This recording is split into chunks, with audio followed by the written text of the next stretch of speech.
Greetings. This video is intended for superintendents, principals, or other overpaid administrators that are employed by a school district. If you are not one of these three positions and wish to learn more about restorative practices, please see the other video in our series developed for people who actually teach and enhance the learning opportunities to students. Now that we're left with our shockingly disproportionate amount of middle-aged and older white men here, let's get to business. By watching this video, it's assumed you are interested in bringing restorative practices to your school or district. Great! Now, before we get into how that can be accomplished, let's take a quick look at a non-example. This is an actual example of an attempt to incorporate restorative practices. Let's take, for example, Keith McLean. Keith has been principal at his middle school Pleasant Plains Preparatory for the past few years. Many teachers and administrators over those years had noticed a decline in student behavior and staff morale. Keith's breaking point was when a food fight in the cafeteria sent three cafeteria workers to the hospital and caused his assistant principal to resign while covered in 15 pounds of expired mayonnaise. Keith decided that something had to change. That summer, he went to a conference at the Ramada Inn, which offered a surprisingly adequate continental breakfast in the morning. While noshing on a slightly stale bagel while the first presenter spoke, Keith first learned about restorative practices during a 30-minute presentation. The wheels immediately began to turn in Keith's mind, and he drove back to his school right after the completion of that first presentation. He felt he knew everything that he needed to be able to implement restorative practices at his school for the upcoming school year. Staff members came back the next week for the 2 days of pre-planning before the kids would come. Keith wanted to show his zeal for restorative practices, so he dressed the part in order to inspire the staff. He informed everyone that they would not be hiring a replacement assistant principal because student discipline would no longer be a problem at this school. He instructed all staff members that they will be fully implementing restorative practices and circles and that there would be no other type of discipline permitted.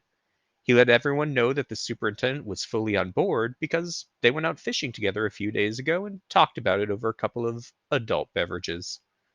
Many staff members raised their hands to ask about this sudden change, but they were told that there was no time for questions and to just write their questions on sticky notes and to place those sticky notes in a trash can that would be used to collect the sticky notes and maybe also any leftovers from the breakfast spread that was put out for the returning faculty and staff. Teachers were then told that they would be given a copy of Restorative Circles in Schools, a practical guide for educators, by the end of the first semester. A training on circles would also be offered by Betsy, the crossing guard, who had some training on restorative circles from when she worked at the nearby correction center. The year began 2 days later, and needless to say, it didn't go as well as Principal McLean thought it would. By the end of the year, more than 33% of the staff had resigned, and over 50 students had transferred to a nearby private school. Principal McLean was told he was being let go right as he was finishing his turkey hunting trip with the superintendent. This example is just one of hundreds of stories we have heard about restorative practices being poorly implemented in a school system. But you have nothing to fear because you were wise and purchased a 1-year license to this video for the low price of $250,000. We will now provide you with all the information you will need to successfully implement restorative practices in your school or district.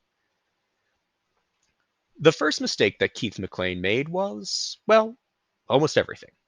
He did what so many other excited administrators do.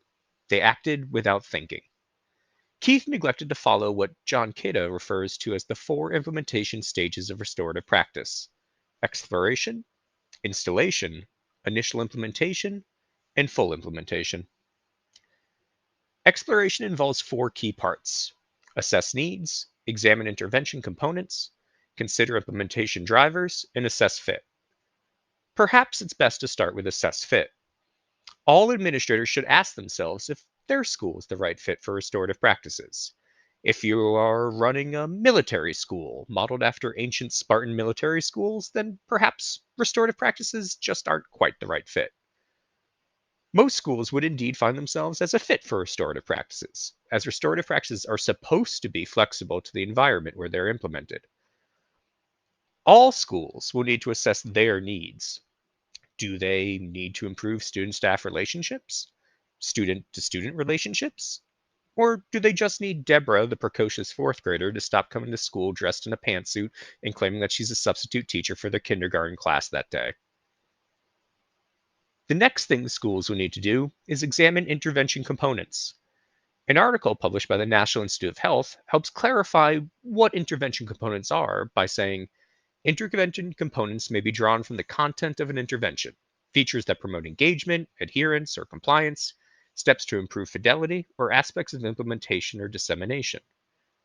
Basically, administrators need to think about who is going to be taking part in the restorative practices, how to tell these people that they'll be taking part, and the best way to make it so that the system is used on a regular basis in order to produce the best results. Implementation drivers are the things that keep the system functioning. Principal McLean failed to have any effective implementation drivers like real training or coaching for his teachers, so they were doomed to failure. A successful exploration phase will require administrators to think about what the system will actually need in order to succeed. The next stage of implementation is installation. Unfortunately, schools can't just call their grandkid to install this system and then have the grandkid slowly explain how to use it while the schools try to write down the directions on a legal pad.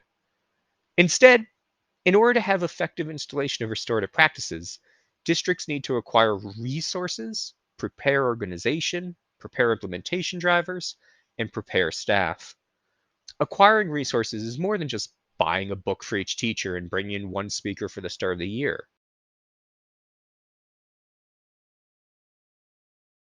Gathering that everyone's forced to attend. Acquiring resources includes meaningful databases of material for teachers, staff, and administrators to access. Acquiring resources means getting highly competent and highly qualified trainers and mentors to be available for the duration of the implementation. Once again, it's not just giving someone a book or a 45-minute training session. Preparing the organization involves, according to the Office of Justice, a commitment to develop consensus around common goals and performance objectives. And that includes the commitment to assess current practices and policies for consistency with those goals and objectives, establish action steps and benchmarks for gauging progress and ensuring movement towards the goals and objectives, and to begin using the mission actively each day to guide decisions. Those implementation drivers that were considered in the exploration stage must now actually be put into place. They need to be available right at the start of the next stage. Preparing staff should not take place 2 days before the start of the year, as that's not nearly enough time to give them the skills they need to succeed or to provide them with adequate time and the resources that have been assembled.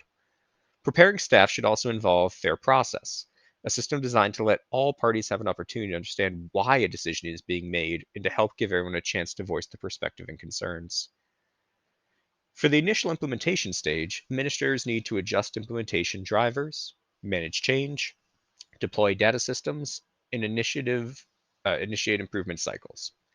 If something isn't working, like maybe a mentor or coach doesn't feel confident enough to support teachers and staff, then additional training needs to be immediately offered to them. Things will inevitably not go perfectly, and that's okay, as long as the needs of students and staff are addressed through meaningful adjustments. This is the heart of the initial implementation stage.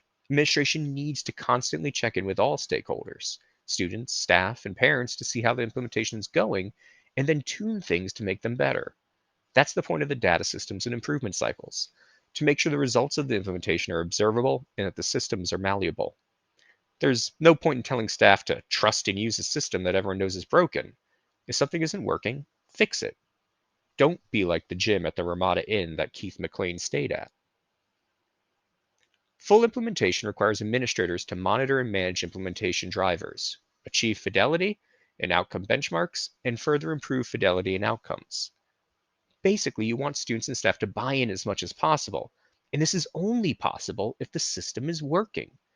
It's truly only when 80% of the restorative practices are proactive and 20% are responsive that the benefits of restorative practices will be fully manifested.